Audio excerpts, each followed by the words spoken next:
আমাদের পার্শ্ববর্তী দেশ এই ভারত আমাদেরকে বিভিন্নভাবে অত্যাচার করেছে, নির্যাতন করেছে। ফ্যাসিস্ট স্বৈরাচার সরকার যখন 5 আগস্টে বাংলার জমিন থেকে বিতাড়িত হয়ে পালিয়ে দিল্লি মামু বাড়ি চলে গেল, যাওয়ার কিছুদিন পরে এই ভারত ষড়যন্ত্র করে বাংলার জমিনের মুসলমানগুলোরে হত্যা করার জন্য, বন্যায় ভাসিয়ে দেওয়ার জন্য পানি ছেড়ে দিয়েছিল। কথা বলেন ঠিক কিনা?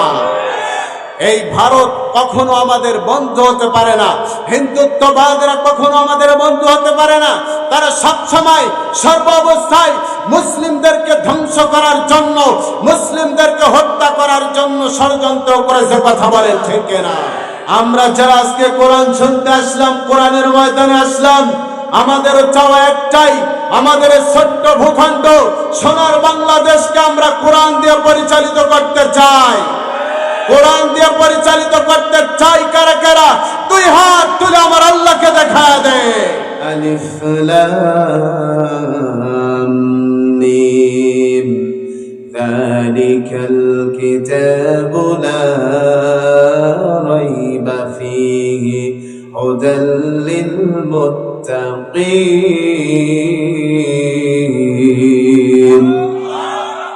আরো জোরে বলেন আল্লাহু আকবার।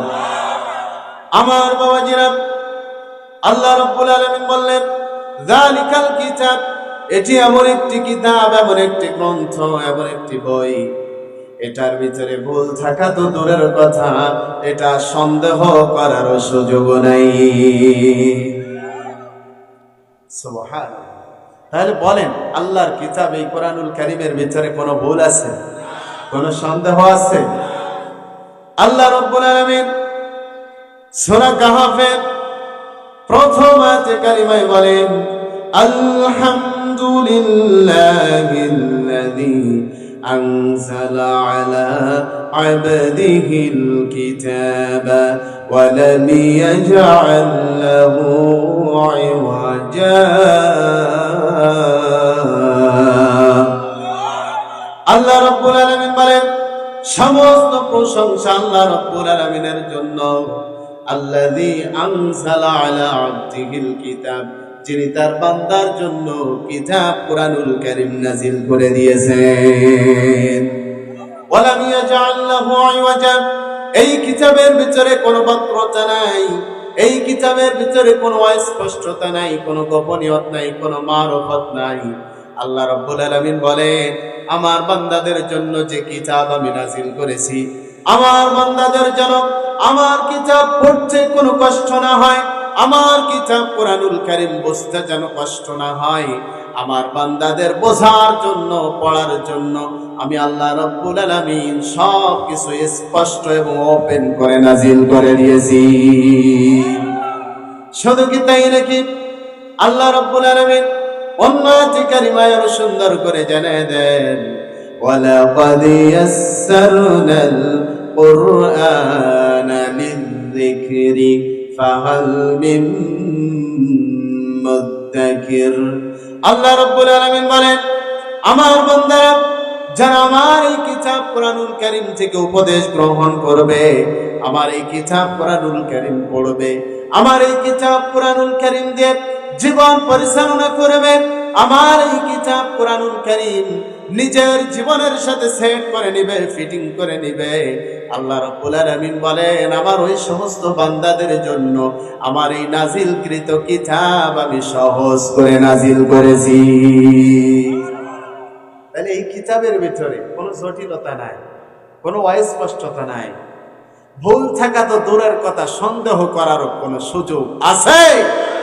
আরো জোরে বলতে হবে, আছে? নেই। এই জন্য বলেন, কোরআনের সংস্পর্শে আসা দরকার, প্রয়োজন আছে না নেই? অবশ্যই অবশ্যই কোরআনের কাছাকাছি আসতে হবে, কোরআন দিয়ে জীবন পরিচালনা করতে হবে।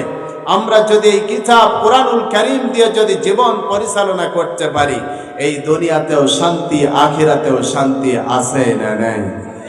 আসতে বলেন, আছে না নাই? আমার ভাইয়েরা, আল্লাহ রাব্বুল আলামিন বলেন, হাযা বায়ানুল লিন-নাসি ওয়া হুদাও وموعظة للمتقين আল্লাহ রাব্বুল আলামিন বলেন হাযা এটি বয়ান, এটি বক্তব্য, হাযা বায়ানুল লিন্নাস। আল্লাহ রাব্বুল আলামিন বলেন এটা মানুষদের জন্য বয়ান, এটা মানুষদের জন্য বক্তব্য, এটা মানুষদের জন্য ওয়াজ নসিহত। বলি সুবহানাল্লাহ। তাহলে হাযা বায়ানুল লিন্নাস, এটা মানুষদের জন্য বয়ান বক্তব্য। তাহলে বলেন মৃত মানুষ যারা, তাদের জন্য কি কোনো বয়ান বক্তব্য ওয়াজের দরকার আছে? কি বলেন আছে? তাহলে জীবিত যারা, তাদের জন্য কোরআনের বয়ান বক্তব্যের দরকার আছে না নাই? এই জন্য আল্লাহ রাব্বুল আলামিন বলেন আমার বান্দারা হাযা বায়ানুল লিন্নাস, এই যে কিতাব কুরআনুল কারীম এটা তোমাদের জন্য বয়ান, তোমাদের জন্য বক্তব্য। ওয়া হুদা, এটা হলো তোমাদের জন্য পথ নির্দেশিকা। একটা মানুষ কিভাবে চলবে, একটা মানুষ কিভাবে তার জীবন সাজাবে, জীবন গোছাবে, কিভাবে জীবন পরিচালনা করবে, বলেন তো এই কিতাব কুরআনুল কারীমের ভিতরে আছে না নাই? এই কিতাব কুরআনুল কারীমের ভিতরে আছে। আল্লাহ রাব্বুল আলামিন বলেন ওয়াহুদা, এটা হলো পথ নির্দেশিকা। একটা মানুষ কেমনে চলবে, কিভাবে চলবে, সমস্ত দিক নির্দেশনাগুলো আল্লাহ রাব্বুল আলামিন এই কিতাব কুরআনুল কারীমের ভিতরে দিয়ে দিয়েছেন।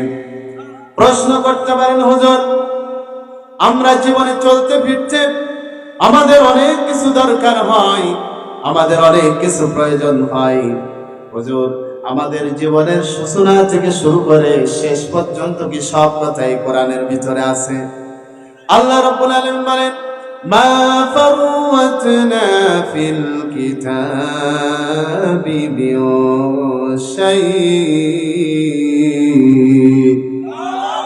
আল্লাহ রাব্বুল আলামিন বলেন এই কিতাবের ভিতরে একটা মানুষের জীবনের সূচনা থেকে শুরু করে শেষ পর্যন্ত যা কিছু দরকার, যা কিছু প্রয়োজন, সব কিছু আমি আল্লাহ রাব্বুল আলামিন এই কিতাব কুরআনুল কারীমের ভিতরে দিয়ে দিয়েছি, একটাও বাদ দেই নাই। তাহলে বলেন কোরআনের পথে আসার দরকার আছে না নাই? জোরে বলতে হবে, আছে না নাই? এই কোরআনের পথে আমরা থাকতে চাই, কোরআন দিয়ে জীবন পরিচালনা করতে চাই।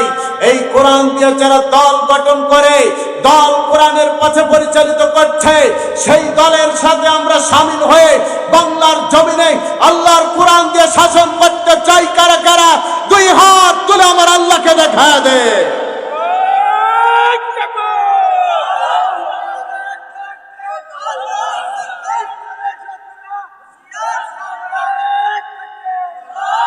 আল্লাহ কবুল করুক, বলি আমিন। আরো জোরে বলেন আমিন। এই আওয়াজ ডাউন হচ্ছে নাকি? হ্যাঁ, সাউন্ড কমায়েন না। আমার ভাইয়েরা মনোযোগ কামনা করছে, যে কিতাব কুরআনুল কারীম শুনতে আসলাম, এই কিতাব কুরআনুল কারীম আমাদের জন্য পথ নির্দেশিকা। শুধু কি পথ নির্দেশিকা? না না, আল্লাহ রাব্বুল আলামিন বলেন ওয়া মাউইযা, এটা হলো তোমাদের জন্য উপদেশ। সুবহানাল্লাহ। এই কোরআনুল কারীম আপনার জন্য, আমার জন্য উপদেশ। এই কোরআনুল কারীম আপনি কিভাবে চলবেন, আমি কিভাবে চলবো, এই কিতাব কোরআনুল কারীমের ভিতরে আল্লাহ রাব্বুল আলামিন সব দিয়ে দিয়েছেন। বলি সুবহানাল্লাহ। আমার ভাইয়েরা, এই কিতাব কোরআনুল কারীম দিয়ে জীবন পরিচালনা করবে যারা, এই কিতাব কুরআনুল কারীম দিয়ে জীবন সাজাবে যারা, তাদের জীবনে কোনো ভয় থাকবে না, তাদের জীবনে কোনো চিন্তাও থাকবে না। বলেন সুবহানাল্লাহ। আল্লাহ রাব্বুল আলামিন বলেন ওয়ালা তাহিনু ওয়ালা তাহজানু ওয়া আনতুমুল আ'লাউনা ইন কুনতুম মুমিনিন। আল্লাহ রাব্বুল আলামিন বলেন আর তোমাদের কোনো ভয় নেই, তোমাদের কোনো চিন্তা নাই। তোমরা যদি মুমিন হও, তোমাদেরকে আমি আল্লাহ রাব্বুল আলামিন বিজয়ী করে দিব। আমরা যদি কোরআনের আন্দোলন করি আর যদি মাঠে নামি, আল্লাহ বলেন ওয়ালা তাহিনু ওয়ালা তাহজানু ওয়া আনতুমুল আ'লাউনা ইন কুনতুম মুমিনিন। তোমাদের কোনো ভয় নাই, তোমাদের কোনো চিন্তা নাই যদি তোমরা মুমিন হও। আর যদি সীসা ঢালা প্রাচীরের মতো ঐক্যবদ্ধ হয়ে আমার দ্বীনের উপর অটল থেকে যদি মাঠে নামতে পারো, রাজপথে নামতে পারো, নারায়ে তাকবীর আল্লাহু আকবারের হুঙ্কার দিয়ে যদি ময়দানে নামতে পারো, আমি আরশের মালিক আল্লাহ তোমরা মুমিন তোমাদেরকেই বিজয় দিয়ে দিব। বলি সুবহানাল্লাহ। আমার বাবাজি নিজেদেরকে মুমিন দাবি করে, নিজেদেরকে ঈমানদার দাবি করে। বলেন মুমিন যারা তাদের কোনো ভয় আছে? সকলে বলেন ভয় আছে। আরো জোরে বলেন ভয় আছে। ভয় নাই। আমাদেরকে বিজয় যিনি দান করবেন তিনি কে? আল্লাহ। আমার ভাইয়েরা মনোযোগ কামনা করছি, প্রত্যেকটা কথা কোরআন এবং হাদিস থেকে হবে ইনশাআল্লাহ। আমার বাবাজিরা, তাহলে যে কোরআন আমরা শুনতে আসলাম, এই কোরআন আমাদের জন্য বয়ান, এই কোরআন আমাদের জন্য বক্তব্য, এই কোরআন আমাদের জন্য ওয়াজ নসিহত। শুধু কি তাই নাকি? এই কোরআন আমাদের জন্য পথ নির্দেশিকা, এই কোরআন আমাদের জন্য উপদেশ। আমার বাবাজিরা, তাহলে বলেন তো শুনি, যে কিতাব আমরা শুনতে আসলাম, এই কিতাব কোরআনুল কারীম আমাদের জীবনে পড়ার দরকার আছে না নাই? সকলে বলে আমরা এই কোরআন সংসদে চাই, আমরা এই কোরআন দিয়ে দেশ পরিচালনা করতে চাই, আমরা এই কোরআন দিয়ে জীবন পরিচালনা করতে চাই। যদি আমরা সংসদ চালাইতে চাই, দেশ চালাইতে চাই, আমাদের আগে নিজেদেরকে আল্লাহর কোরআন শিখে নিজেদেরকে কোরআন অনুযায়ী চলার দরকার আছে না নাই? আমার বাবাজিরা, এই জন্য আমাদেরকে কোরআন পড়তে হবে। আল্লাহ রাব্বুল আলামিন বলেন আফালা ইয়াতাদাব্বারুনাল কুরআন। আল্লাহ রাব্বুল আলামিন বলেন মানুষের কি হয়েছে? মানুষ কেন আমার কোরআন নিয়ে চিন্তা করে না, আমার কোরআন নিয়ে গবেষণা করে না? মানুষের কি হয়েছে? মানুষ কেন আমার কোরআন নিয়ে একটু ভাবে না? আমার বাবাজিরা, এই কোরআন পড়তে হবে, এই কোরআন নিয়ে গবেষণা করতে হবে, এই কোরআন দিয়ে জীবন পরিচালনা করতে হবে। যদি এই কিতাব কোরআনুল কারীম আপনি পড়েন, আমি পড়ি, তাহলে বলেন তো শুনি লাভ আছে না নাই? সকলে বলেন আছে না নাই? কোরআন পড়লে লাভ আছে না নাই? শুধু কোরআন পড়লে লাভ কেন, কোরআনের দিকে তাকায় থাকলেও লাভ আছে। সুবহানাল্লাহ। কোরআন পড়লে লাভ কি? কোরআনুল কারীম পড়বে যারা, তাদের এক নাম্বার লাভ হলো আল্লাহ রাব্বুল আলামিন ওই সমস্ত ব্যক্তিদের জন্য অনুগ্রহ বাড়িয়ে দিবে। বলেন সুবহানাল্লাহ। তাহলে কোরআন পড়বে যারা, কোরআন পড়নেওয়ালা ব্যক্তিদের জন্য আল্লাহ রাব্বুল আলামিন অনুগ্রহ বাড়িয়ে দিবেন। সুবহানাল্লাহ। তাহলে বলেন কোরআন বেশি থেকে বেশি আপনার আমার জীবনে পড়ার দরকার, প্রয়োজন আছে না নেই? আমার ভাইয়েরা, এই জন্য আল্লাহ রাব্বুল আলামিন বলেন ইন্নাল্লাযীনা ইয়াতলুনা কিতাবাল্লাহি ওয়া আকামুস সালাতা ওয়া আনফাকু মিম্মা রাযাকনাহুম সিররাও ওয়া আলানিয়াতান ইয়ারজুনা তিজারাতান লান তাবুর। আল্লাহ রাব্বুল আলামিন বলেন ইন্না নিশ্চয়ই ইয়াতলুনা কিতাবাল্লাহ, আমি আল্লাহ রাব্বুল আলামিনের এই কিতাব কোরআনুল কারীম পাঠ করে, তেলাওয়াত করে, ওয়া আকামুস সালাহ, নামাজ কায়েম করে, নামাজ প্রতিষ্ঠিত করে, ওয়া আনফাকু মিম্মা রাযাকনাহুম সিররাও ওয়া আলানিয়াতান ইয়ারজুনা তিজারাতান লান তাবুর। আল্লাহ রাব্বুল আলামিন বলেন আমার ওই সমস্ত বান্দাগুলো যাদেরকে আমি আল্লাহ রাব্বুল আলামিন রিজিক দিয়েছি, যাদেরকে আমি আল্লাহ রাব্বুল আলামিন অর্থ করে দিয়েছি, ব্যাংক ব্যালেন্স, জায়গা জমি দিয়েছি, এগুলো গোপনে প্রকাশ্যে আমি আল্লাহর রাস্তায় ব্যয় করে, খরচ করে। আল্লাহ রাব্বুল আলামিন বলেন ইয়ারজুনা তিজারাতান লান তাবুর, আমার ওই সমস্ত বান্দাগুলো আমি আল্লাহর সাথে এমন ব্যবসা করে যে ব্যবসায় তারা কখনো ক্ষতিগ্রস্ত হবে না। তাহলে যারা কোরআন পড়বে তারা আল্লাহর সাথে এমন ব্যবসা করবে যে ব্যবসায় তারা কখনো ক্ষতিগ্রস্ত হবে না। বলেন সুবহানাল্লাহ।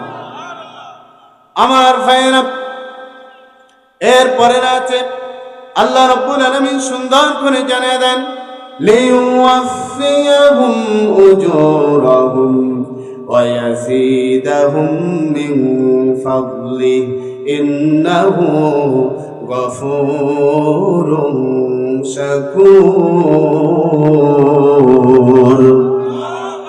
সবাই বলেন আল্লাহু আকবার। আচ্ছা বলেন, আল্লাহু আকবার বললে কি গুনাহ হবে? জোরে বলেন, গুনাহ হবে? রাসূলুল্লাহ সাল্লাল্লাহু আলাইহি ওয়াসাল্লাম বলেন, কেউ যদি আল্লাহু আকবার জোরে বলে, এই আল্লাহু আকবারের আওয়াজ যতদূর পর্যন্ত যায়, শয়তান পিছনের রাস্তা দিয়ে বাই ছাড়তে ছাড়তে ততদূর পর্যন্ত পালায়। সুবহানাল্লাহ বলবেন না? তাহলে শয়তান আল্লাহু আকবার শব্দকে ভয় পায় কি পায় না? আচ্ছা, আমরা কোরআনের কথা বলছি, আশেপাশে কিছু শয়তান আছে না নাই? তাদের অন্তরেও প্রকম্পন সৃষ্টি করার দরকার আছে না নাই? এই জন্য আল্লাহু আকবার বলবো যখন জোরে আওয়াজে বলবো, বলি ইনশাআল্লাহ। আল্লাহ রাব্বুল আলামিন বলেন, লিওয়াফিয়াহুম উজুরাহুম ওয়া ইয়াজিদাহুম মিন ফাদলিহি ইন্নাহু গফুরুন শাকুর।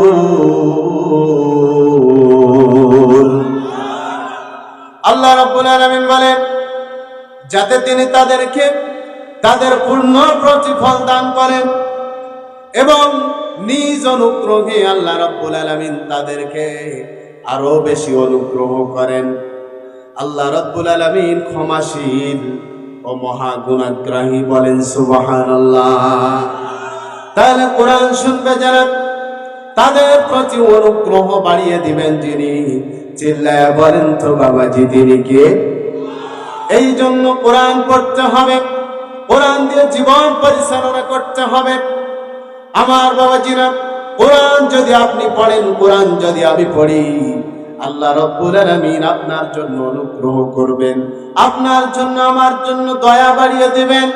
আমার বাবাজিরা, এক সাহাবীর কয়েকটা সূরা মুখস্থ থাকার কারণে নবীজি সাল্লাল্লাহু আলাইহি ওয়াসাল্লাম ওই সাহাবীকে সম্মান করেছেন। বলেন সুবহানাল্লাহ। আমার বাবাজিরা, নবীজি সাল্লাল্লাহু আলাইহি ওয়াসাল্লাম এর কাছে একজন মহিলা এসেছে। এই মহিলা আসার পরে নবীজি সাল্লাল্লাহু আলাইহি ওয়াসাল্লামকে বলছেন, ওগো আল্লাহর রাসূল, আমি নিজেকে আপনার কাছে দান করে দিলাম। এই মহিলা রাসূলকে এই কথা বললেন। নবীজি সাল্লাল্লাহু আলাইহি ওয়াসাল্লাম এই মহিলার দিকে একবার তাকালেন, তাকানোর পরে মাথাটা নিচু করলেন।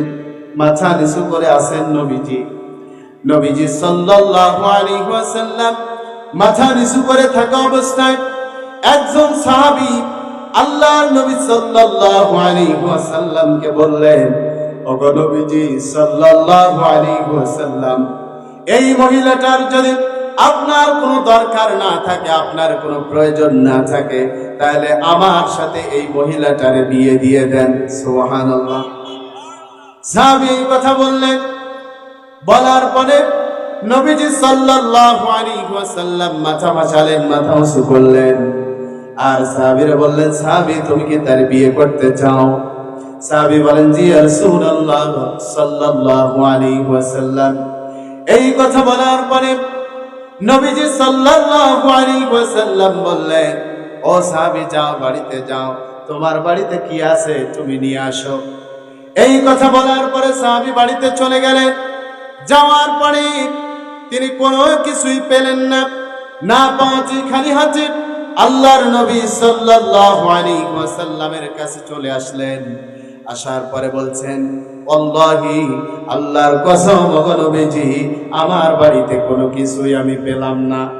আল্লাহর নবী সাল্লাল্লাহু আলাইহি ওয়াসাল্লাম বললেন, আবার যাও যাও চলে যাও, একটা লোহার আংটি হলেও তুমি নিয়ে আসো। এই সাহাবী আবার চলে গেলেন। যাওয়ার পরে বাসা থেকে আত্মীয় স্বজনের কাছে গেলেন, আবার ফিরে আসলেন। আসার পরে তিনি একটা কিছু আনতে পারলেন না। নবীজি সাল্লাল্লাহু আলাইহি ওয়াসাল্লামকে বললেন, ওগো নবীজি আমি কিছুই পেলাম না বাড়িতে, শুধুমাত্র একটা মাত্র পরিধান করা আছে আমার লুঙ্গি, এই লুঙ্গিটা ব্যতীত আমার কিছুই নাই। ওগো নবীজি সাল্লাল্লাহু আলাইহি ওয়াসাল্লাম আমি এই লুঙ্গিটার অর্ধেক দিতে পারি। এই কথা বলার পরে নবীজি সাল্লাল্লাহু আলাইহি ওয়াসাল্লাম বলছেন, সাহাবী তুমি যদি এই লুঙ্গিটার অর্ধেক দাও তোমার সতর পরিপূর্ণভাবে ঢাকা হবে না, আবার ওই নারীটারও পরিপূর্ণভাবে সতর ঢাকা হবে না। এই কথা বলার পরে সাহাবী বসে পড়লেন। নবীজি সাল্লাল্লাহু আলাইহি ওয়াসাল্লাম একটু পরেই দেখলেন সাহাবী বসে থাকার পরে উঠে চলে যাচ্ছে। সাহাবীকে ডাক দিলেন, ডাক দেওয়ার পরে বলছেন, সাহাবী আমার তুমি কি কোরআনুল কারীমের কোন সূরা জানো নাকি, কোন আয়াত তোমার মুখস্থ আছে নাকি? এই সাহাবী বলেন, সূরাতু কাযা সূরাতু কাযা সূরাতু কাযা। এইভাবে সাহাবী বললেন, ওগো নবীজি সাল্লাল্লাহু আলাইহি ওয়াসাল্লাম আমার কোরআনুল কারীমের অমুক অমুক সূরা মুখস্থ আছে, সূরাতু কাযা ওয়া সূরাতু কাযা ওয়া সূরাতু কাযা, অমুক অমুক সূরা আমার মুখস্থ আছে। নবীজি সাল্লাল্লাহু আলাইহি ওয়াসাল্লাম বললেন, সাহাবী তোমার যে কয়টা সূরা মুখস্থ আছে ওই কয়টা সূরা তুমি ওই মেয়েটার মুখস্থ করা দিবা, এটার বিনিময়ে আমি রাসূল ওই মেয়েটার সাথে তোমার বিবাহ দিয়ে দিলাম। তাহলে রাসূলুল্লাহ সাল্লাল্লাহু আলাইহি ওয়াসাল্লাম কোরআনের কয়েকটা সূরা মুখস্থ থাকার কারণে ওই সাহাবীকে ওই মহিলার সাথে বিয়ে দিয়ে দিলেন। তাহলে বলেন কোরআনেরও সম্মান মর্যাদা আছে না নাই? তাহলে কোরআন জ্ঞান অর্জন করবে যারা, কোরআন পড়বে যারা, তাদেরও মান মর্যাদা আছে না নাই? আমার ভাইয়েরা শুধু কি তাই নাকি, কোরআনুল কারীম পড়বে যারা তাদের 2 নম্বর লাভ। নবীজি সাল্লাল্লাহু আলাইহি ওয়াসাল্লাম বলেন, খায়রুকুম মান তাআল্লামাল কুরআনা ওয়া আল্লামা, তোমাদের মধ্যে সর্বোত্তম ব্যক্তি ওই ব্যক্তি যে নিজে কোরআন শিক্ষা করে এরপরে অপরকে কোরআনের শিক্ষা দেয়। সুবহানাল্লাহ। তাহলে সর্বোত্তম ব্যক্তি ওই ব্যক্তি যে নিজে কোরআন শিক্ষা করে এরপরে অপরকে কোরআনের শিক্ষা দেয়। আমরা যদি কোরআনের রাজ কায়েম করতে চাই, কোরআন দিয়ে দেশ পরিচালনা করতে চাই, সংসদ পর্যন্ত কোরআন নিয়ে যেতে চাই, বলেন নিজেদেরকে কোরআনের শিক্ষা অর্জন করার দরকার আছে না নাই? নিজেদের পরিবারগুলোকে কোরআন ওয়ালা বানার দরকার আছে না নাই? যদি আমরা নিজেরা কোরআনের জ্ঞান অর্জন করি, নিজেদের পরিবারগুলোকে কোরআন ওয়ালা বানাই, আল্লাহর কসম করে বলছি শুধু বাংলাদেশ কেন, সারা বাংলাদেশ থেকে শুরু করে সারা পৃথিবীতে কোরআনের রাজ কায়েম হয়ে যাবে ইনশাআল্লাহ। এই জন্য কোরআনের শিক্ষা আমাদের অর্জন করতে হবে, বলি ইনশাআল্লাহ। আমার ভাইয়েরা, রাসূল বলেন, খায়রুকুম মান তাআল্লামাল কুরআনা ওয়া আল্লামাহু, তোমাদের মধ্যে সর্বোত্তম ব্যক্তি ওই ব্যক্তি যে কোরআনের জ্ঞান অর্জন করেছে, অর্থাৎ নিজে কোরআন শিক্ষা করে এরপরে অপরকে কোরআনের শিক্ষা দেয়। তাহলে বলেন তো আমাদের নবী বিশ্ব নবী মুহাম্মদুর রাসূলুল্লাহ সাল্লাল্লাহু আলাইহি ওয়াসাল্লাম কোরআন জানতেন কি জানতেন না? কোরআন জানতো, তিনি কোরআন জানতো, কোরআন জেনেছেন, কোরআন বুঝেছেন। আল্লাহ রাব্বুল আলামিন তাকে কোরআনের শিক্ষা দিয়েছেন আর সারা পৃথিবীতে কোরআনের রাজ কায়েম করার নির্দেশ দিয়েছেন, বলেন সুবহানাল্লাহ। এই জন্য আগে কোরআন শিখতে হবে। হযরত জিবরাইল আলাইহিস সালাতু ওয়াস সালাম যখন হিরা গুহায় নবীজি সাল্লাল্লাহু আলাইহি ওয়াসাল্লামের কাছে আসলো, আসার পরে বলছেন, ইকরা ইয়া মুহাম্মদ, পড়ো। নবীজি সাল্লাল্লাহু আলাইহি ওয়াসাল্লাম বললেন, মা আনা বিকারিন, আমি তো পড়তে জানি না, আমি কি পড়ব? আবার বললেন, ইকরা ইয়া মুহাম্মদ। প্রথমবার বলেছেন, প্রথমবার বলার পরে নবীজি সাল্লাল্লাহু আলাইহি ওয়াসাল্লাম বলেছেন, মা আনা বিকারিন, আমি তো পড়তে জানি না। এই কথা বলা মাত্রই ফেরেশতা জিবরাইল আলাইহিস সালাতু ওয়াস সালাম নবীজিকে এমন ভাবে বুকের সাথে চাপ দিয়ে ধরেছেন, আল্লাহর নবী সাল্লাল্লাহু আলাইহি ওয়াসাল্লাম বলছেন, ও জিবরাইল, আমার বড় কষ্ট হচ্ছে, আমাকে ছেড়ে দাও। এই কথা বলার পরে নবীজি সাল্লাল্লাহু আলাইহি ওয়াসাল্লামকে ছেড়ে দেওয়া হয়েছে। আবার বলা হয়েছে, ইকরা ইয়া মুহাম্মদ, ও মুহাম্মদ তুমি পড়ো। নবীজি সাল্লাল্লাহু আলাইহি ওয়াসাল্লাম বলেন, মা আনা বিকারিন। আবার জিবরাইল, আমি তো পড়তে জানি না। আবার নবীজিকে বুকের সাথে চাপ দিয়ে ধরা হয়েছে, আবার নবীজিকে ছেড়ে দিলেন। এরপরে 3 নম্বরের বেলায় আবার বলেছেন, ইকরা ইয়া মুহাম্মদ। আবার রাসূলকে এই কথা বলার পরে নবীজি সাল্লাল্লাহু আলাইহি ওয়াসাল্লাম বলেন, মা আনা বিকারিন, আমি তো পড়তে জানি না। এই কথা বলার পরে নবীজি সাল্লাল্লাহু আলাইহি ওয়াসাল্লামকে আবার চাপ দিয়ে ধরেছেন। চাপ দিয়ে ধরার পরে একটু পরে যখন ছেড়ে দিয়েছেন, হযরত জিবরাইল আলাইহিস সালাতু ওয়াস সালাম বলেছেন, ইকরা বিসমি রাব্বিকাল্লাযী খলাক। সূরা আলাকের প্রথম 5টা আয়াতে কারিমা হযরত জিবরাইল আলাইহিস সালাতু ওয়াস সালাম তেলাওয়াত করেছেন। এরপরে আমাদের নবী, বিশ্ব নবী মুহাম্মদুর রাসূলুল্লাহ সাল্লাল্লাহু আলাইহি ওয়াসাল্লাম এই 5টা আয়াতে কারিমা তেলাওয়াত করেছেন। জোরে বলি সুবহানাল্লাহ। তাহলে নবীজি সাল্লাল্লাহু আলাইহি ওয়াসাল্লামের কাছে ফেরেশতা জিবরাইল আলাইহিস সালাতু ওয়াস সালাম প্রথমে যে 5টা আয়াতে কারিমা নিয়ে আসলো, এই 5টা আয়াতে কারিমার প্রথম 1 নাম্বার আয়াত যেটা, এই 1 নাম্বার আয়াতের প্রথম শব্দটা ইকরা। ইকরা মানে কি? পড়া। মুফাসসিরিন ইকরাম, তাফসীর কারকেরা 99টার অর্থ বেশি লিখেছেন তাফসীরের ভিতরে, কিন্তু প্রধানত মূল অর্থ 4টা। 1 নাম্বার ইকরা শব্দের অর্থ হলো পড়া, 2 নাম্বার অর্থ হলো বোঝা, 3 নাম্বার অর্থ হলো আমল করা, 4 নাম্বার অর্থ হলো এটা বাস্তব জীবনে পরিচালনা করা এবং এটা প্রতিষ্ঠিত করা। কথা বলেন ঠিক কিনা?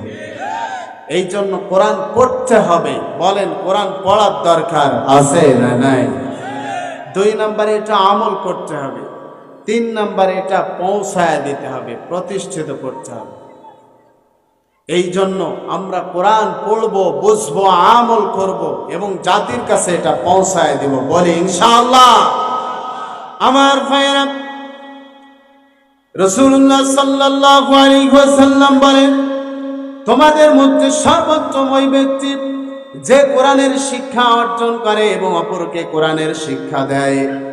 তাহলে কোরআন শিখতে হবে, এরপরে কোরআনের শিক্ষা অপরকে দিতে হবে। নবীজি সাল্লাল্লাহু আলাইহি ওয়াসাল্লামকে কোরআন প্রসার করার জন্য নির্দেশ দেওয়া হয়েছে। আল্লাহর জমিনে আল্লাহর দ্বীন প্রসার করার জন্য, প্রতিষ্ঠিত করার জন্য নির্দেশ দেওয়া হয়েছে।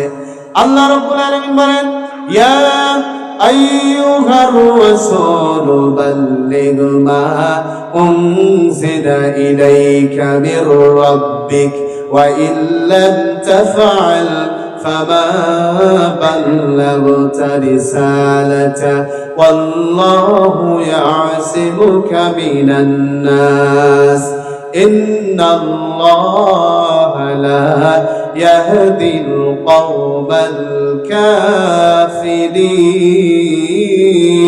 কাফিরিন।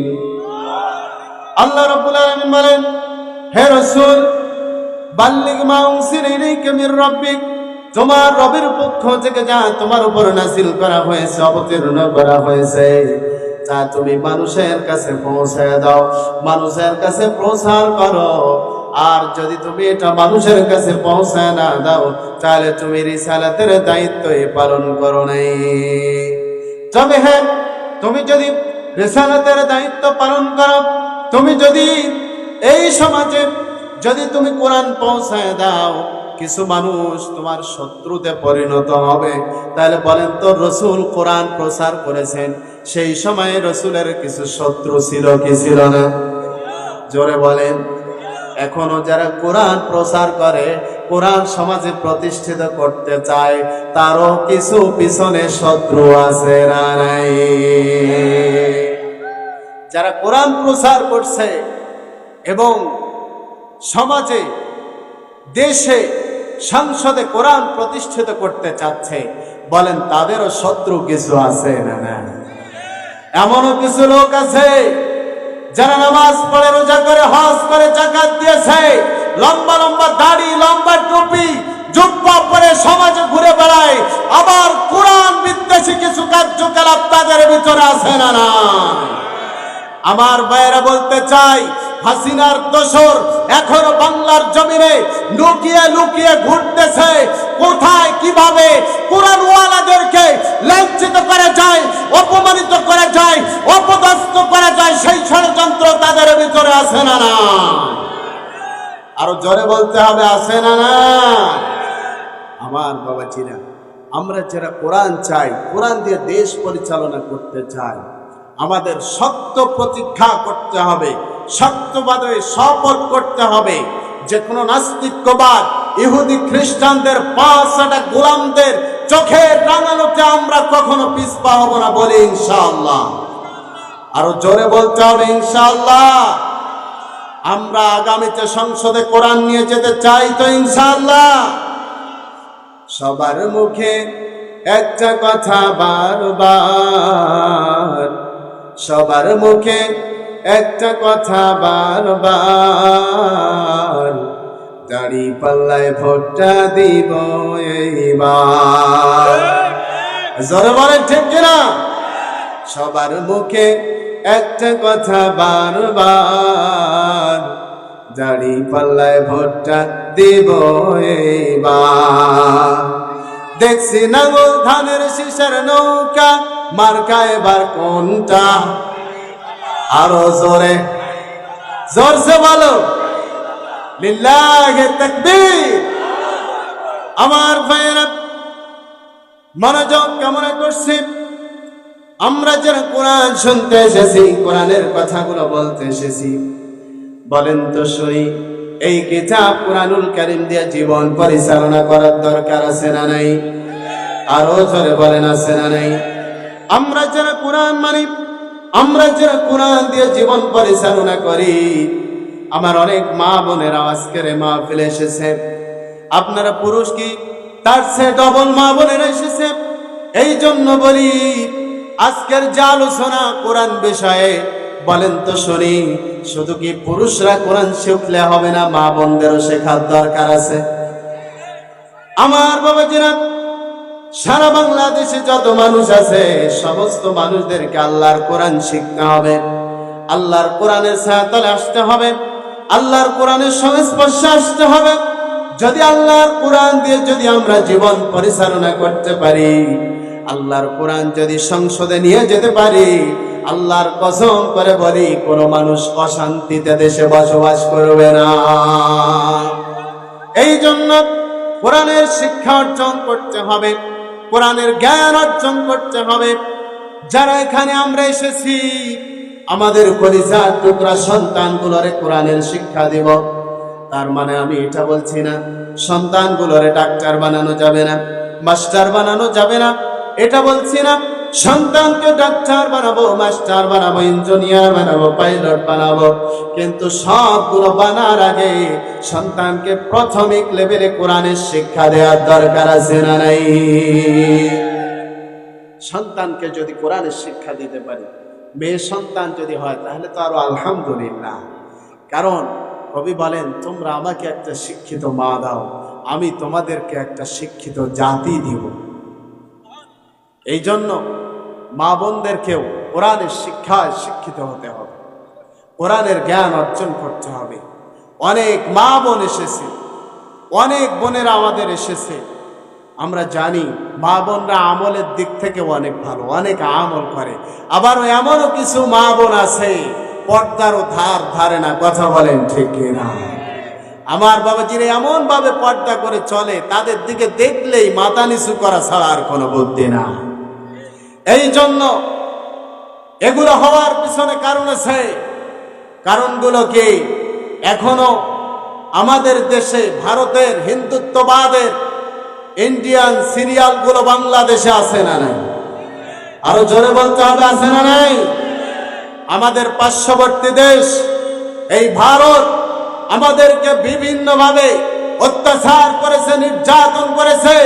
ফ্যাসিস্ট স্বৈরাচার সরকার যখন 5 আগস্টে বাংলার জমিন থেকে বিতাড়িত হয়ে পালিয়ে দিল্লি মামু বাড়ি চলে গেল, যাওয়ার কিছুদিন পরে এই ভারত ষড়যন্ত্র করে বাংলার জমিনের মুসলমানগুলোরে হত্যা করার জন্য, বন্যায় ভাসিয়ে দেওয়ার জন্য পানি ছেড়ে দিয়েছিল। কথা বলেন ঠিক কিনা? এই ভারত কখনো আমাদের বন্ধু হতে পারে না। হিন্দুত্ববাদীরা কখনো আমাদের বন্ধু হতে পারে না। তারা সবসময় সর্ব অবস্থায় মুসলিমদেরকে ধ্বংস করার জন্য, মুসলিমদেরকে হত্যা করার জন্য ষড়যন্ত্র করেছে। কথা বলেন ঠিক কিনা? আমার ভাইয়েরা, তাদের সিরিয়ালগুলো বাংলাদেশে দিয়ে সর্বপ্রথম বাংলাদেশের নারীদেরকে তারা টার্গেটে নিয়েছে এবং তাদেরকে ইসলাম থেকে দূরে সরাইতে পারলে, তাদেরকে পর্দা থেকে দূরে সরাইতে পারলে তাহলে দেখা যাবে মানুষগুলো ঈমান হারা হয়ে যাবে। কথা বলেন ঠিক কিনা? এই জন্য কিছু কিছু মা বোনও আবার এই সিরিয়ালগুলো নিয়ে এত আসক্ত, এই হিন্দি সিরিয়ালগুলো নিয়ে এত আসক্ত, সব সময় বাড়িতে টিভির সামনে বসলেই, রিমোট হাতে নিলেই ইন্ডিয়ান সিরিয়াল আছে না নাই? জোরে বলতে হবে, আছে না নাই? এই জন্য অনেক মা বোন নামাজের তো ধারেই না, কথাই নেই, হিসাবে নাই, নামাজের কোনো হিসাবেই নেই, নামাজ পড়ে না। অনেক স্বামীরা আছে তাদেরকে এত বকাবকি করে নামাজের জন্য। অনেক মা আছে কিভাবে নামাজ ফাঁকি দেওয়া যায়, রোজা ফাঁকি দেওয়া যায়, পর্দা না করে সমাজে চলাফেরা করা যায়, এমন মানুষ বলেন সমাজে আছে না না? নামাজ রোজা ছাড়তে পারে ওরা, ধর্ম কর্ম ছাড়তে পারে ওরা। নামাজ রোজা ছাড়তে পারে ওরা, ধর্ম কর্ম ছাড়তে পারে ওরা। ছাড়বে না হিন্দি সিরিয়াল। হিন্দি এখন পরিবারে বাঁধাইছে গোলমাল। হিন্দি এখন পরিবারে বাঁধাইছে গোলমাল। নামাজ রোজা ছাড়তে পারে ওরা, ধর্ম কর্ম ছাড়তে পারে ওরা। নামাজ রোজা ছাড়তে পারে ওরা, ধর্ম কর্ম ছাড়তে পারে ওরা। ছাড়বে না হিন্দি সিরিয়াল। হিন্দি এখন পরিবারে বাঁধাইছে গোলমাল। হিন্দি এখন পরিবারে বাঁধাইছে গোলমাল। কথা বলেন ঠিক কিনা? কাজের মেয়ে মর্জি না হয়, হিন্দি গানের পাগল সেও। পাশের বাড়ির মদন রে কয় তুমসে প্যার করতি হো। ঠিক কিনা? কাজের মেয়ে মর্জি না হয়, হিন্দি গানের পাগল সেও। পাশের বাড়ির মদন রে কয় तुमसे प्यार करती हो। क्लास 9 पढ़े पोला, क्लास 9 पढ़े पोला। शाहरुख भाप खाना बसर पासिक माइयार बयस चाल चलन कारिना। कथा बोलें ठीक किना? दादुर बयस 80 বছর, ও দাদুর বয়স 80 বছর। হিন্দি গানে বাজায় তাল, হিন্দি এখন পরিবারে বাঁধাইছে গোলমাল। হিন্দি এখন সমাজেতে বাঁধাইছে গোলমাল। নামাজ রোজা ছাড়তে পারে ওরা, ধর্ম কর্ম ছাড়তে পারে ওরা, নামাজ রোজা ছাড়তে পারে ওরা, ধর্ম কর্ম ছাড়তে পারে ওরা, ছাড়বে না হিন্দি সিরিয়াল। হিন্দি এখন পরিবারে বাদাইছে গোলমাল, হিন্দি এখন ঘরে ঘরে বাদাইছে গোলমাল। কথা বলেন ঠিক কিনা? এই জন্য মা বোন যারা এসেছেন, আমি মা বোনদেরকে করজোরে বলতে চাই, ও মা, নবীজি সাল্লাল্লাহু আলাইহি ওয়াসাল্লাম আপনাদের ব্যাপারে 4টা কথা বলেছেন। কোন মা কোন বোন যদি এই 4টা কাজ যদি করতে পারে, নবীজি সাল্লাল্লাহু আলাইহি ওয়াসাল্লাম বলেন, ওই মা ওই বোন জান্নাতের 8টি দরজার ভিতর দিয়ে থেকে যে দরজা দিয়ে মন চায় ওই দরজা দিয়ে জান্নাতের ভিতরে ঢুকবে। বলি সুবহানাল্লাহ। নবীজি সাল্লাল্লাহু আলাইহি ওয়াসাল্লাম বলেন, আল মারাতু ইযা সাল্লাত খামসাহা ওয়া সামাত শাহরাহা ওয়া আতাআত বা'লাহা ওয়া আহসানাত ফারজাহা ফালতাদখুল মিন আইয়াবওয়াবিল জান্নাতি শাআত। নবীজি সাল্লাল্লাহু আলাইহি ওয়াসাল্লাম বলেন, কোন মা কোন বোন যদি 4টা কাজ যদি করতে পারে, 4টা কাজের মধ্যে 1 নম্বর কাজ হলো আল মারাতু ইযা সাল্লাত খামসাহা, 5 ওয়াক্ত নামাজ যদি কোন মা পড়তে পারে। আমার বাবাজিরা, মা বোনদের যখন মাসের সমস্যাটা হয়ে যায়, এই সময়ের নামাজকে আরশের মালিক আল্লাহ মাফ করে দিয়েছেন। বলেন সুবহানাল্লাহ। আমার বাবাজিরা, এই যে 1 নম্বর হলো 5 ওয়াক্ত নামাজ। কোন মা বোন যদি 5 ওয়াক্ত নামাজ আদায় করে, কোন মা বোন যদি 5 ওয়াক্ত নামাজ আদায় করতে পারে, বলেন তো শুনি, শুধু কি মা বোন যারা তারাই 5 ওয়াক্ত নামাজ আদায় করবে? কি বলেন? শুধু কি মা বোন যারা তারাই নামাজ আদায় করবে? আমার বাবাজিরা, মা বোন যারা তারা নামাজ আদায় করবে, এবং পরিবারের সদস্য যারা আমরা আছি, আমাদের সবাইকে নামাজ আদায় করতে হবে। নবীজি সাল্লাল্লাহু আলাইহি ওয়াসাল্লাম বলেন, কিয়ামতের ময়দানে বান্দা যখন উঠবে, বান্দার সর্বপ্রথম নামাজের ব্যাপারে জিজ্ঞাসা করা হবে। আল্লাহর নবী সাল্লাল্লাহু আলাইহি ওয়াসাল্লাম বলেন, আউয়ালু মা ইউহাসাবু বিহিল আবদু ইয়াউমাল কিয়ামাতিস সালাত। আল্লাহর নবী সাল্লাল্লাহু আলাইহি ওয়াসাল্লাম বলেন, কিয়ামতের ময়দানে বান্দাকে সর্বপ্রথম নামাজের ব্যাপারে জিজ্ঞাসা করা হবে, বান্দারে তুমি নামাজ আদায় করেছো কিনা, বান্দারে তুমি সালাত আদায় করেছো কিনা। বলেন তো সেই দিন কিয়ামতের ময়দানে আল্লাহর সামনে দাঁড়ায় কোনো জবাব দেওয়ার মতো শক্তি আমাদের আছে? আরো জোরে বলেন আছে? আমার বাবাজিরা, এই জন্য দুনিয়ার জিন্দেগিতে আল্লাহর কাছে মাপ চেয়ে নিতে হবে, আল্লাহর কাছে তাওবা করে নিতে হবে।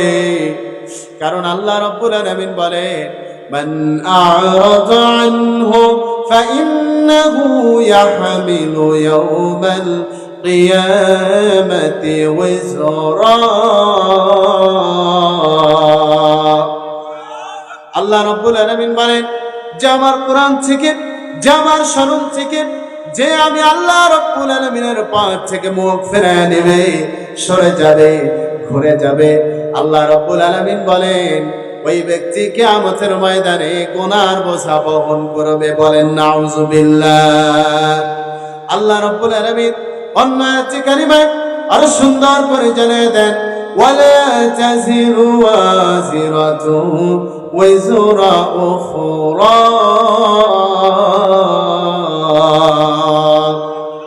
আল্লাহ রাব্বুল আলামিন বলেন, কিয়ামতের ময়দানে কেউ কারো গুনার বোঝা বহন করবে না, বান্দারা নিজেরাই নিজেদের গুনার বোঝাগুলো বহন করবে।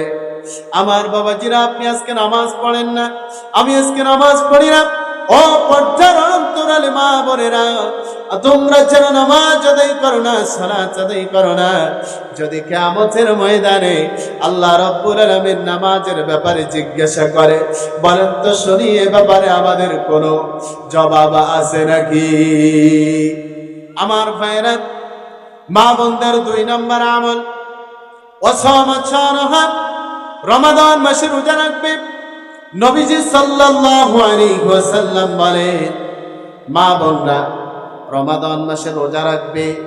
যদি অসুস্থ হয়ে যায়, অসুস্থ হওয়ার কারণে যে রোজাগুলো পড়বে, এই রোজাগুলো রমাদানের পরে আদায় করে নিবে। সুবহানাল্লাহ।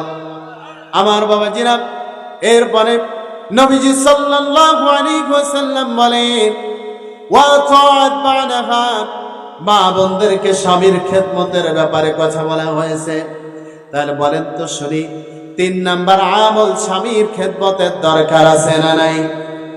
আরো জোরে বলেন, আছে না নাই? আমার বাবাজিরা, অনেক মা আছে, অনেক বোন আছে, স্বামীরা অনেক পরিশ্রম করে আসে, অনেক কষ্ট করে আসে, আসার পরেও সারাদিন নিজের শরীর থেকে ঘাম ছড়ায় আসে। আসার পরে দেখে নিজের প্রিয়তমা স্ত্রীর মন খারাপ আছে না নাই? সকলে বলেন। তাহলে বলেন, স্বামী সারাদিন ক্লান্ত শ্রান্ত হয়ে যখন বাড়িতে আসবে, স্ত্রীর উচিত স্বামীর কাছে যে তার সেবা যত্ন করা, তার খোঁজ খবর নেয়া। এই জন্য মা বোনদেরকে বলবো, ও মা, ও বোন, যারা স্বামীদেরকে পছন্দ করো না, কষ্ট দিয়ে কথা বলো, খোঁটা দিয়ে কথা বলো, এই স্বামীদের খেদমত তোমাদের জান্নাতে যাওয়ার কারণ। বলি সুবহানাল্লাহ। এই জন্য স্বামীর খেদমত এটা খুবই গুরুত্বপূর্ণ আমল। নবীজি সাল্লাল্লাহু আলাইহি ওয়াসাল্লাম বলেন, ও দুনিয়ার নারীরা, আল্লাহ ব্যতীত যদি দুনিয়ার কোন মানুষকে সিজদা দেওয়ার হুকুম থাকতো, সিস্টেম থাকতো, তাহলে প্রত্যেকটা নারীকে আমি বলতাম, তোমরা তোমাদের স্বামীর পায়ে সিজদা করো। আমার বাবাজিরা, স্বামীদের এত গুরুত্ব, এত মর্যাদার কথা বলা হয়েছে। আবার অনেক স্বামী আছে স্ত্রীদেরকে দেখতে পারে না, বলেন আছে না নাই? সারাদিন স্ত্রীদেরকে কথা বলে, তোমার মা এমন, তোমার বাবা এমন, তোমার বাড়ি থেকে এটা আনতে পারো নাই, তোমার বাড়ি থেকে এটা দিতে পারে নাই, বিভিন্ন রকমের খোঁটা বলেন তো আছে না নাই? এই জন্য স্বামী যারা, তাদের উপরও কখনো কোন রকমের জুলুম করা যাবে না। কারণ নবীজি সাল্লাল্লাহু আলাইহি ওয়াসাল্লাম বলেন, আয-যুলমু যুলমাতুন ইয়াউমাল কিয়ামাহ, কিয়ামতের ময়দানে জুলুম ভীষণ অন্ধকার হয়ে দেখা দিবে। এই জন্য কোন মানুষের প্রতি জুলুম করা যাবে না, কোন মানুষের প্রতি জুলুম করা যাবে না, অন্যায় করা যাবে না, অবিচার করা যাবে না। মা বোনদেরকে বলছি, ও মা, আপনাদের 3 নাম্বার আমল হলো স্বামীর খেদমত করা। স্বামীর খেদমত যদি করতে পারেন, 1 নম্বরে 5 ওয়াক্ত নামাজ, 2 নম্বরে রোজা, 3 নম্বরে স্বামীর খেদমত, 4 নম্বরে যদি ওয়া আহসানাত ফারজাহা, নিজের সতীত্বের হেফাজত করতে পারেন, পর্দা করতে পারেন। রাসূলুল্লাহ সাল্লাল্লাহু আলাইহি ওয়াসাল্লাম বলেন, ফালতাদখুল মিন আইয়াবওয়াবিল জান্নাতি শাআত। নবীজি সাল্লাল্লাহু আলাইহি ওয়াসাল্লাম বলেন, ওই নারীকে জান্নাতের 8টা দরজায় আহ্বান করতে থাকবে, ডাকতে থাকবে। ওই নারী যে দরজা দিয়ে মন চায়, সেই দরজা দিয়েই আল্লাহর জান্নাতে ঢুকে যাবে। আমার বাবাজিরা, আমরা যারা এসেছি, আমাদের মা বোনদেরকে এই 4টা কাজ করার জন্য উদ্বুদ্ধ করব তো ইনশাআল্লাহ? বলি ইনশাআল্লাহ। আমার ভাইয়েরা, আমি কথা বলছিলাম কোরআনের ব্যাপারে। আমরা যদি কোরআন নিয়ে যদি আলোচনা করি, কোরআন দিয়ে যদি জীবন পরিচালনা করি, এই কোরআন যদি আমরা শিক্ষা অর্জন করি, এই কোরআন যদি আমরা জাতির কাছে পৌঁছায় দিতে পারি, আল্লাহ রাব্বুল আলামিন আপনাকে আমাকে তার রাসূলের মাধ্যমে সর্বশ্রেষ্ঠ মানুষ বলে আখ্যায়িত করেছেন। নবীজি সাল্লাল্লাহু আলাইহি ওয়াসাল্লাম বলেন, তারা হলো সর্বশ্রেষ্ঠ মানুষ। আল্লাহু আকবার। এই জন্য কোরআন পড়বে যারা, কোরআন দিয়ে জীবন পরিচালনা করবে যারা, এই কোরআনুল কারীম পড়বে যারা, তাদের 3 নম্বর লাভ, আল্লাহ রাব্বুল আলামিন তাদের ঈমান আরো বাড়িয়ে দিবেন। বলেন সুবহানাল্লাহ। আমার বাবাজিরা, তাহলে বলেন তো, কোরআন পড়লে যদি ঈমান বাড়ে, আল্লাহর কোরআন বেশি থেকে বেশি পড়ার দরকার আছে না নাই? অনেক মানুষ আমাদেরকে প্রশ্ন করে, হুজুর আমরা তো অনেক আমল করি, অনেক ইবাদত করি, আল্লাহর কোরআন নবীজির বাণী হাদিস যদি আমরা পড়ি তাহলে বলেন তো আমাদের ঈমান বাড়বে নাকি? আল্লাহ রাব্বুল আলামিন বলেন, ইন্নামাল মুমিনুনাল্লাযীনা ইযা যুকিরাল্লাহু ওয়াজিলাত কুলুবুহুম ওয়া ইযা তুলিয়াত আলাইহিম আয়াতুহু যাদাতুহুম ঈমানাও ওয়া আলা রাব্বিহিম ইয়াতাওয়াক্কালুন। আল্লাহ রাব্বুল আলামিন বলেন, প্রকৃতপক্ষে মুমিন তো তারাই যাদের সামনে আল্লাহর নাম স্মরণ করা হলে তাদের হৃদয় অন্তরাত্মা ভয়ভীত হয়ে যায়, অন্তরে প্রকম্পন সৃষ্টি হয়ে যায়। ওয়াইদা তুলিয়াত আলাইহিম আয়াতুহু, এরপরে তাদের সামনে যখন আল্লাহর কোরআনের আয়াতগুলো তেলাওয়াত করা হয়, পাঠ করা হয়, যাদাতুহুম ঈমানা, আমি আল্লাহ রাব্বুল আলামিন আমার ওই সমস্ত বান্দাদের ঈমান বাড়ায়া দেই। আমার বাবাজিরা, এই জন্য বলি, আমরা যে একটুখানি কথা বললাম, একটুখানি শুনলাম, কোরআন পড়লে আমাদের ঈমান বাড়ে। আমার বাবাজিরা, আমরা কোরআন পড়ব, ঈমান বাড়ায়া দিবেন যিনি, তিনি কে? সকলে বলেন তিনি কে? এই কোরআন যদি পড়ি, আল্লাহ রাব্বুল আলামিন ঈমান বাড়ায়া দেওয়ার কথা বললেন, কারণ ঈমানটা এমন একটা সম্পদ। নবীজি সাল্লাল্লাহু আলাইহি ওয়াসাল্লাম বলেন, যার ঈমান আছে তার সব আছে, যার ঈমান নাই তার কিছু নাই। যার ঈমান আছে তার সব আছে, যার ঈমান নাই তার কিছুই নাই। যার ঈমান নাই সে কি নামাজকে ভালোবাসবে? যার ঈমান নাই সে কি আজানকে পছন্দ করবে? আমার বাবাজিরা, এই জন্য কিছু কিছু কবি আজানকে নিয়ে কটূক্তি করেছে, কথা বলেন ঠিক কিনা? কবি শামসুজ্জামান, এ তো কবি শামসুজ্জামান নয়, কবি শয়তানের জামান, কথা বলেন ঠিক কিনা? যারা আজানকে নিয়ে কটূক্তি করতে পারে, যারা ইসলামের বিরুদ্ধাচরণ করতে পারে, এটা আমার কথা নয়, আল্লাহর কোরআনে আল্লাহ বলেছেন এদের জন্মের মধ্যে সমস্যা আছে, কথা বলেন ঠিক কিনা? আল্লাহ বলেন, উতুল্লিন বা'দা যালিকা যালিক। এই জন্য ইসলাম এমন একটা ধর্ম, এটা চায় শান্তি, এটা চায় সুশৃঙ্খল, এটা মানুষকে শান্তি দিতে জানে। বলি সুবহানাল্লাহ। আমার বাবাজিরা, উঠে যাবেন না, সবাই বসেন, ইনশাআল্লাহ একটু পরেই দোয়া হবে, মুনাজাত হবে, আমরা মুনাজাত শেষ করে যাব, বলি ইনশাআল্লাহ। আমার ভাইয়েরা, যে কথা বলছিলাম, ঈমান এমন একটা সম্পদ। নবীজি সাল্লাল্লাহু আলাইহি ওয়াসাল্লাম বলেন, আল্লাহর বান্দারা যদি কিয়ামতের ময়দানে যাররা পরিমাণের ঈমান নিয়ে আসতে পারে কবরে, নবীজি সাল্লাল্লাহু আলাইহি ওয়াসাল্লাম বলেন, আমার উম্মতেরা রে, যদি তোমরা যাররা পরিমাণের ঈমান নিয়ে আসতে পারো, আল্লাহ রাব্বুল আলামিন তোমাদেরকে 10 দুনিয়া সমান জান্নাতের মালিক বানায়া দিবেন। এই একটা দুনিয়াতে কত কি দেখেন, কত গাড়ি বাড়ি, কত সোনা দানা, কত মণিমুক্তা, কত অর্থ করি, কত জায়গা জমি। যে ব্যক্তি একটা শুধু যাররা পরিমাণের ঈমান নিয়ে কবরে আসবে, আল্লাহ রাব্বুল আলামিন 10টা দুনিয়া সমান জান্নাতের মালিক বানায়া দিবেন। যাররা পরিমাণ বলতে আমরা কি বুঝি? একটা বানকোনাকে যদি 70 টুকরা করা হয়, এই 70 টুকরা থেকে এক টুকরা যাররা পরিমাণ, বলে সুবহান।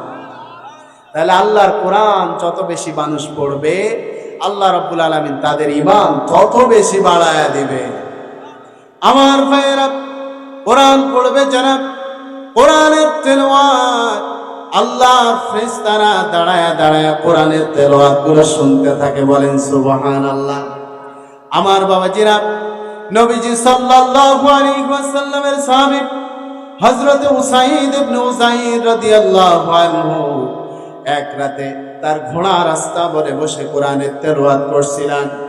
ঘোড়া রাস্তা বলছে যে ঘরের ভিতরে ঘোড়া বেঁধে রাখা আছে, এই ঘরের ভিতরে বসে তিনি আল্লাহর কোরআনের তেলাওয়াত করছেন।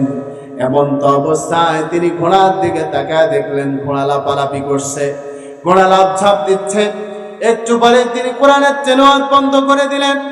তেলাওয়াত বন্ধ করার পরে ঘোড়ার লাফালাফি বন্ধ হয়ে গেল। এই লাফালাফি বন্ধ হয়ে যাওয়ার পরে একটু পরে আবারও তিনি আল্লাহর কোরআনের তেলাওয়াত করা শুরু করে দিলেন, আল্লাহর কোরআন পড়া শুরু করে দিলেন। আমার বাবাজিরা, যত বেশি কোরআন পড়ে তত বেশি দেখতেছে ঘোড়া তত বেশি লাফালাফি করে, ছটফট করে।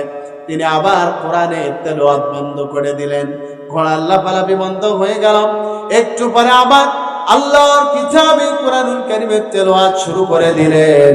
তিনি আবার দেখতে পেলেন ঘোড়া আরো বেশি লাফালাফি করছে, ছটফট করছে। এই দৃশ্য দেখে তিনি অনুভব করলেন এই ঘরের ভিতরে আমার কলিজার টুকরা সন্তান ইয়াহিয়া শাহিত আছে। আমি যদি এইভাবে কোরআনের তেলাওয়াত করতেই থাকি, যদি কোরআন পড়তেই থাকি, আর ঘোড়া যদি এইভাবে ছটফট করতেই থাকে, লাফালাফি করতেই থাকে, তাহলে ঘোড়া আমার কলিজার টুকরা সন্তানকে পদপিষ্ট করে ফেলতে পারে। তিনি এই ভেবে আল্লাহর কোরআনের তেলাওয়াত বন্ধ করলেন। বন্ধ করার পরে তিনি তার কলিজার টুকরা সন্তানের কাছে উঠে চলে আসলেন। আসার পরে তিনি মাথার উপরে তাকায় দেখেন সামিয়ানার মতো কি যেন দেখা যায়। আরো জোরে বলেন সুবহানাল্লাহ। আরো মজার বিষয়, তিনি বলেন আমি আকাশের দিকে তাকায় দেখি, আমার মাথার উপরের দিকে তাকায় দেখি সামিয়ানার মতো কি যেন দেখা যায়। আবার এই সামিয়ানার মধ্যে দেখি ঝিকিমিকি করে কি যেন জ্বলছে নূরের প্রদীপের মতো। এই আলোগুলো উপরের দিকে উঠতেছে, আবার শূন্যের মধ্যে উধাও হয়ে যাচ্ছে। আমি লক্ষ্য করলাম, আমি এগুলো দেখলাম। এই নূরের প্রদীপগুলো আমার মাথার উপরে যে সামিয়ানার মতো হয়েছিল, ঝিকিমিকি করে জ্বলছিল, এগুলো উপরের দিকে উঠে শূন্যের মধ্যে উধাও হয়ে গেল। হযরত উসাইদ ইবনে উযাইর রাদিয়াল্লাহু আনহু বলেন, পরের দিন সকালবেলা নবীজি সাল্লাল্লাহু আলাইহি ওয়াসাল্লামের কাছে আমি গেলাম। যাওয়ার পরে নবীজি সাল্লাল্লাহু আলাইহি ওয়াসাল্লামকে বললেন, ওগো নবীজি সাল্লাল্লাহু আলাইহি ওয়াসাল্লাম, গত রাতে আমার সাথে এই ঘটনা ঘটেছে। আমি আমার ঘোড়া রাস্তা বলে বসে আল্লাহর কোরআন তেলাওয়াত করছিলাম, লক্ষ্য করলাম আমার ঘোড়াটা ছটফট করছে। তেলাওয়াত বন্ধ করলাম, একটু পরে আবার তেলাওয়াত শুরু করলাম, আরো বেশি ছটফট করছে।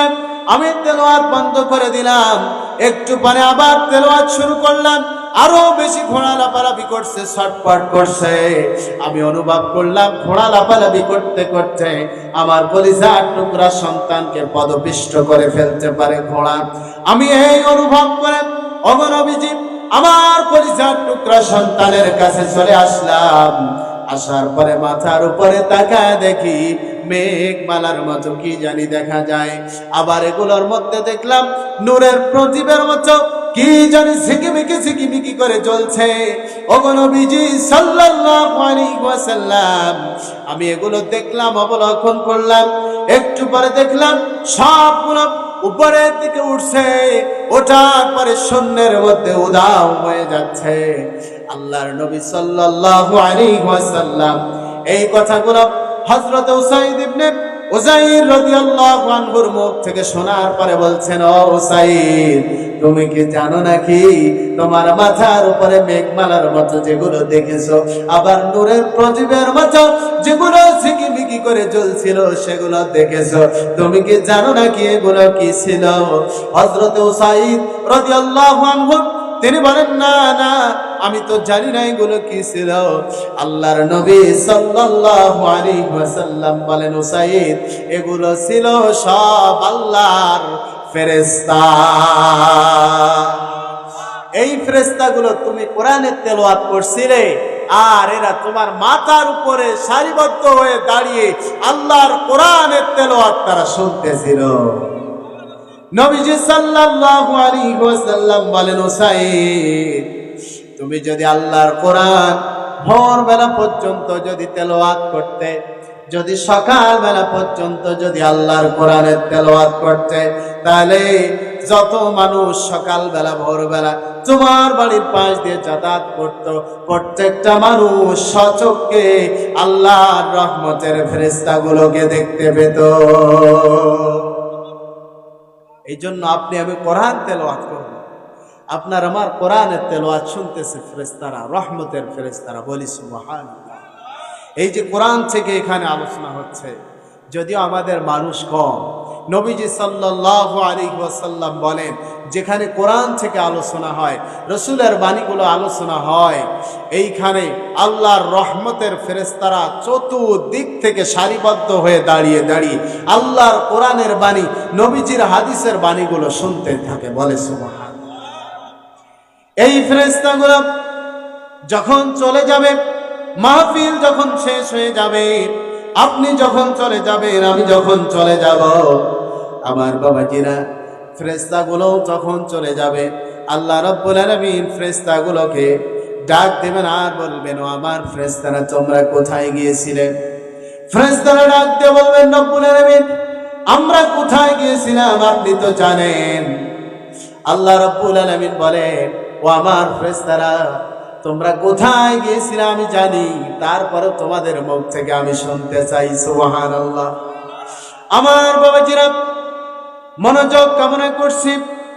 ফেরেশতারা বলবে, রব্বুল আলামিন, আল্লাহ তাআলা তোমার বান্দারা কোরআনের তাফসীরের আয়োজন করেছিল, তোমার কিছু কিছু বান্দা বসে বসে কোরআন শুনছিল, কোরআন থেকে আলোচনা করছিল, কোরআন শুনছিল তারা। আল্লাহ রাব্বুল আলামিন বলবেন, ও আমার ফেরেশতারা রে, আমার বান্দারা যারা আমার কোরআন শুনছিল, তারা আমি আল্লাহর কাছে কি চায়? ফেরেশতারা বলবে, রব্বুল আলামিন, তোমার বান্দারা তোমার কাছে তাদের জীবনের সব গুনাহগুলো মাফ করে যায়। আল্লাহ রাব্বুল আলামিন বলেন, ফেরেশতারা আমার শোনো, আমার বান্দারা যখন আমার কোরআন শুনতে এসেছে, নিয়ত করে বসেছে, আমি আল্লাহ রাব্বুল আলামিন আমার বান্দাদের জীবনের গুনাহগুলো মাফ করে দিয়েছি। তাহলে আমরা কোরআনের ময়দানে আসলে আমাদের জীবনের গুনাহগুলো মাফ করেন যিনি, চিল্লায় বলেন যিনি কে? এই কোরআন যদি আমরা পড়ি, আমাদের জীবনের গুনাহগুলো মাফ করে দেন আল্লাহ। এই কোরআন যদি আমরা পড়ি, আমাদেরকে ঈমান বাড়ায় দেন, বলি সুবহানাল্লাহ। তাহলে আমরা কোরআন যদি পড়ি, কোরআন দিয়ে যদি জীবন পরিচালনা করি, আমাদের ঈমান বাড়ায় দেন, আমাদের গুনাহ মাফ করে দেন। সেই কোরআন আমাদেরকে রাজপথে নেমে রাষ্ট্রে নিয়ে যাওয়ার দরকার আছে না নাই? আরো জোরে বলতে হবে, আছে না নাই? আমরা বলতে চাই, স্বৈরাচার খুনি হাসিনাকে দেশ থেকে তাড়িয়ে দেওয়ার জন্য ছাত্র জনতারা নিজেদের নৈতিক অধিকার ফিরিয়ে নেওয়ার জন্য রাজপথে নেমেছিল। আমরা আরেকটাবার মুসলিমরা ঐক্যবদ্ধ হয়ে প্রয়োজনে পাগড়ি কোমরে বেঁধে, আমরা জুব্বা কোমরে বেঁধে রাজপথে নামবো। স্বৈরাচারকে বিদায় করেছি, আবারও যদি নতুন কোন স্বৈরাচার আমাদের বিপক্ষ হয়ে দাঁড়িয়ে যায়, আমাদেরকে কোরআন সংসদে নিতে বিরুদ্ধাচরণ করে, তাদেরকে দেশ থেকে বহিষ্কার করতে রাজপথে নামতে কারা কারা রাজি আছি? দুই হাত তুলে আমার আল্লাহকে দেখায় দে।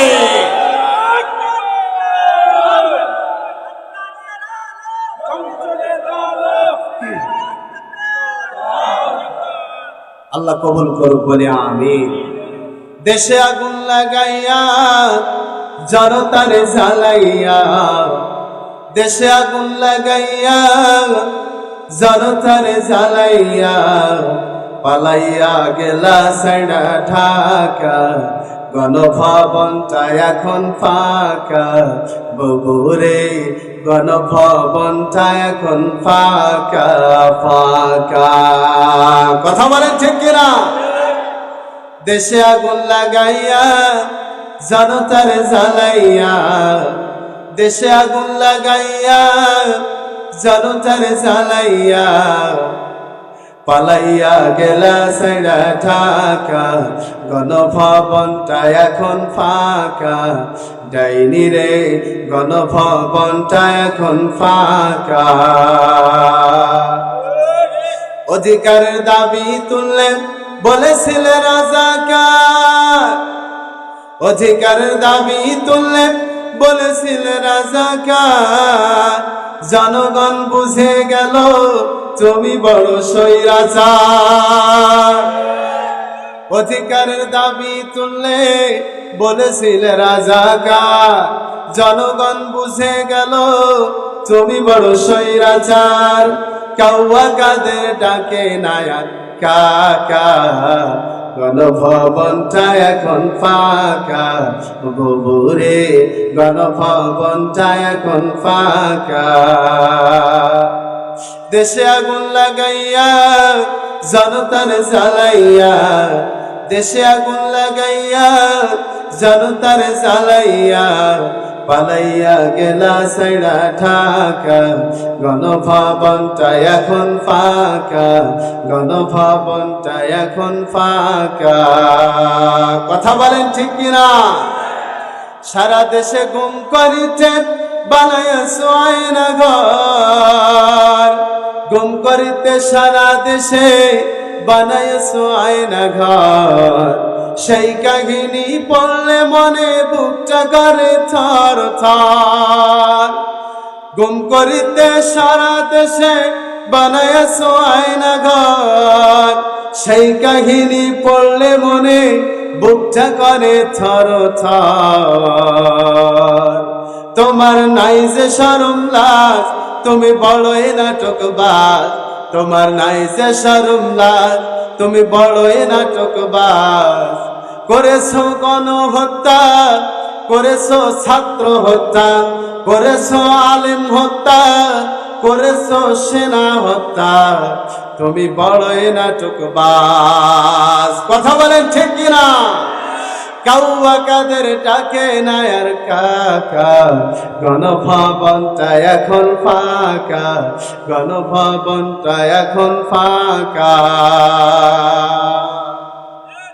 আমার বাবাজিরা, এই জন্য কোরআন এমন একটা গ্রন্থ, এমন একটা কিতাব, এই কিতাব কোরআনুল কারীম দিয়ে যদি আমরা জীবন পরিচালনা করি, অবশ্যই অবশ্যই আল্লাহ রাব্বুল আলামিন আপনাকে আমাকে মাফ করে দিবেন এবং আপনার আমার প্রতি রহমত নাজিল করে দিবেন। বলেন সুবহানাল্লাহ। এই জন্য কোরআনের সংস্পর্শে আমরা আসবো, বলি ইনশাআল্লাহ। আমরা কোরআন দিয়ে জীবন পরিচালনা করব। যদিও আমরা আমাদেরকে জীবন দিতে হয়, রাজপথে নামতে হয়, এরপরও আমরা এবার কোরআনকে সংসদে দেখতে চাই, বলি ইনশাআল্লাহ।